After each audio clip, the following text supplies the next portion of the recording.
দল যখন ক্ষমতায় আসে তখন নেতাকর্মীরা অবাধ্য হয়ে যায় ওকে।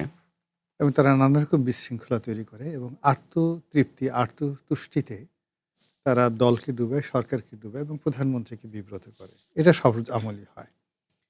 এজন্য ক্ষমতাসীন যিনি প্রধান থাকেন সাধারণত দলীয় নেতাকর্মীদেরকে পিতার মতো যেভাবে পিতা ভয় দেখায় ওভাবে মুরব্বী হিসেবে তিনি ভয় দেখাতে পারেন। এটা হলো, আপনি যদি এটাকে হুম। পলিটিক্যালি মনে করেন যে এটা রাজনৈতিকভাবে ওনার বক্তব্য, এটা উনি এটা করতে পারেন এবং এটা ওনার করা উচিত। এর কারণ হলো যে ১৭ বছর পরে নয়, ঠিক ১৯ বছর পরে বিএনপি ক্ষমতায় এলো। বহু দুঃখ, বহু দুর্দশা, বহু হতাশা এবং বহু মানুষের আর্তত্যাগ এবং এই বিএনপি করতে গিয়ে কত মানুষ কবরে চলে গেছে, কত পরিবার শেষ হয়ে গেছে এবং কত মানুষ যে হাহাকার করেছে যে একটিবারের জন্য যদি দেখে যেতে পারতাম যে বিএনপি ক্ষমতায় আসছে। ওকে।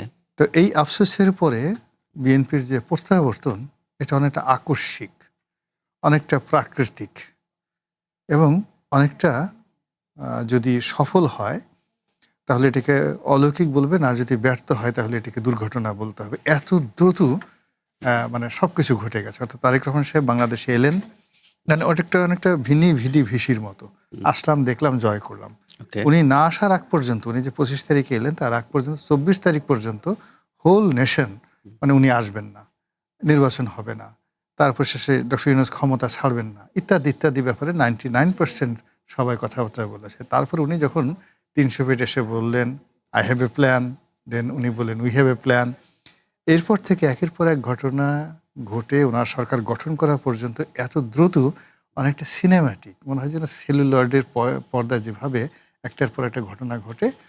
এই ঘটনা ঘটার পরে যেটা হলো, বিএনপির লক্ষ লক্ষ নেতাকর্মী যাদের মানে দুই কাঁধে যে নর্মাল দুটো ফেরেশতা থাকে, মুনকার নাকি দুটো ফেরেশতা থাকে, ওই দুটো ফেরেশতা চলে গেছে, চলে গিয়ে ওটা দুটো ইবলিস বসে আর গেছে। কিরামান কাতিবিন কিরামান কাতিবিন, মুনকার নাকির আসবে হ্যাঁ, কবরে। কবরে তো কিরামান কাতিবিন যেগুলো লেখে, তো ইবলিস এসে ওই কিরামান কাতিবিনকে তাড়িয়ে দিয়ে ওদের ঘাড়ের উপর বসে বলছে ময়লার যেখানে আছে যাও, যে তাড়াতাড়ি ময়লার বাক্স দখল করো, ওই রাস্তায় ওখানে চাঁদা আছে, কারণ বাজারে যাও, মুরগির দোকানে ঘোরাফেরা করো, ওকে। তারপরে এই যে এখানে গরুর বাজার বসছে, গরুর বাজারে হাসিল আছে ৫০০ টাকা, তুমি আদায় করবে ১,০০০ টাকা, লিগ বা ৩০০ টাকা।